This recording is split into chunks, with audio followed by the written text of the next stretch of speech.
હર હર મહાદેવ। જય શ્રી કૃષ્ણ, જય માતાજી, હર હર મહાદેવ। મહાશિવરાત્રિ વ્રત, તો આપણે સૌ હાલો મહાશિવરાત્રિ વ્રત વિશે જાણીએ। મહાશિવરાત્રિ વ્રત મહાવદ 14ને દિવસે લેવાય છે। આ દિવસે ભાવિક ભક્તો ફરાહાર કે ઉપવાસ કરી ભગવાન શંકરની બીલીપત્રો વડે પૂજા કરે છે અને રાત્રે જાગરણ કરે છે। એક પારધી તીર કામથું લઈ વનમાં શિકાર કરવા નીકળ્યો। એ દિવસ મહાશિવરાત્રિનો હતો, અર્થાત મહાવદ 14નો હતો। આથી રસ્તે જતા આવતા લોકો શિવ શિવ શિવ બોલતા હતા। આ સાંભળીને પારધીને નવાઈ લાગી। તે પણ દેખાદેખી રસ્તામાં જે કોઈ મળે તેને શિવ શિવ શિવ કહેવા લાગ્યો। આમ અજાણતા તેનાથી પ્રભુનું નામ લેવાઈ ગયું।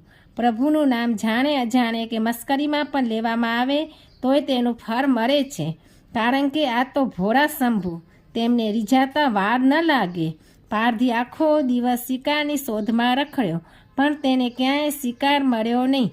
સાંજ પડી ત્યારે તે એક સરોવરના કિનારે આવી પહોંચ્યો અને ત્યાં બીલીના ઝાડ ઉપર ચડી શિકારની રાહ જોવા લાગ્યો।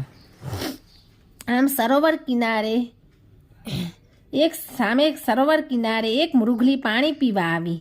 આથી પારધી પણ બાણ મારવા ઝાડ પર આગો પાછો થયો। એના પરિણામે ઝાડ પરથી કેટલાક બીલીપત્રો ખરીને નીચે માટીથી ઢંકાઈ ગયેલા શિવલિંગ પર પડ્યા। પાંદડા પડવાના અવાજથી મૃગલી ચમકી ગઈ। તેણે ઊંચે જોયું તો પારધી બાણ તાકીને બેઠો હતો।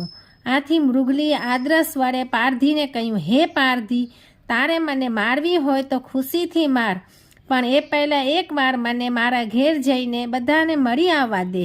મૃગલીએ ખૂબ કાલાવાલા કર્યા અને સોગંદપૂર્વક પાછા ફરવાનું વચન આપ્યું। ત્યારે પારધીએ તેને જવા દીધી। મૃગલી ખુશ થતી ત્યાંથી દોડી ગઈ। થોડીવાર થઈ ત્યાં બીજી મૃગલી સરોવર કિનારે પાણી પીવા આવી। તેણે પણ પારધીને જોઈને વિનંતી કરી કે હે ભાઈ, મને ઘેર જઈને બધાને મળી આવવા દે, હું તરત જ પાછી આવીશ। પારધીએ તેને પણ વિશ્વાસ રાખી જવા દીધી।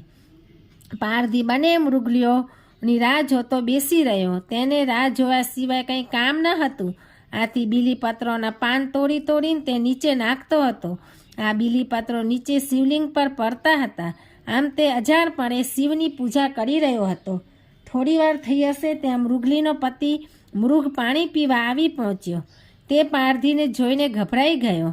તેણે પારધીને વિનવતા કહ્યું, ભાઈ, મને ઘેર જવા દે, મારા કુટુંબ કબીલાને મરવા દે, હું તરત તારી પાસે આવી પહોંચીશ, એ પછી તું સુખેથી મને ખાજે। પારધી આ સાંભળી ગુસ્સે થઈ ગયો।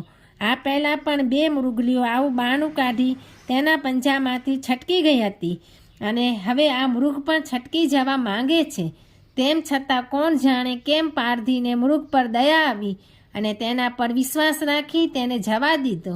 મોડી રાત્રે મૃગલીઓ અને તેના બચ્ચા આવી પહોંચ્યા અને કહેવા લાગ્યા, હે પારધી, જો અમે અમારા વચન પ્રમાણે આવી પહોંચ્યા છીએ, હવે તું અમને મારી નાખ।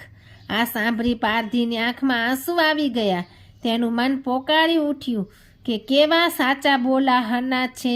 તેમની સચ્ચાઈ જોઈ પારધીએ તેમને મારવાનો વિચાર માંડી વાળ્યો અને એ જ વખતે તેણે મનોમન પ્રતિજ્ઞા કરી કે હું આજથી હવે કોઈ પણ મૂંગા પ્રાણીની હત્યા નહીં કરું। એ જ વખતે આકાશમાંથી એક દેવ વિમાન ઉતર્યું અને તેમાં બેઠેલા દેવદૂતે પારધી અને મૃગલાને વિમાનમાં બેસી જવા કહ્યું। મૃગલાઓને નક્ષત્ર લોકમાં લઈ જવામાં આવ્યા। આથી તેઓ મૃગશીર્ષ નામના નક્ષત્રથી લોકમાં પ્રસિદ્ધ થયા। જ્યારે પારધીને શિવલોકમાં લઈ જવામાં આવ્યો, તે પણ શિવલોકમાં પ્રસિદ્ધિ પામ્યો।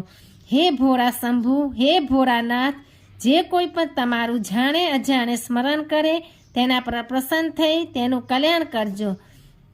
જેમ પારધી અને મૃગલાઓને શિવજી ફર્યા એવા તમારું વ્રત કરનાર સૌ કોઈને ફરજો। હે ભોળાનાથ, હર હર મહાદેવ। ઓમ નમઃ શિવાય, ઓમ નમઃ શિવાય, ઓમ નમઃ શિવાય।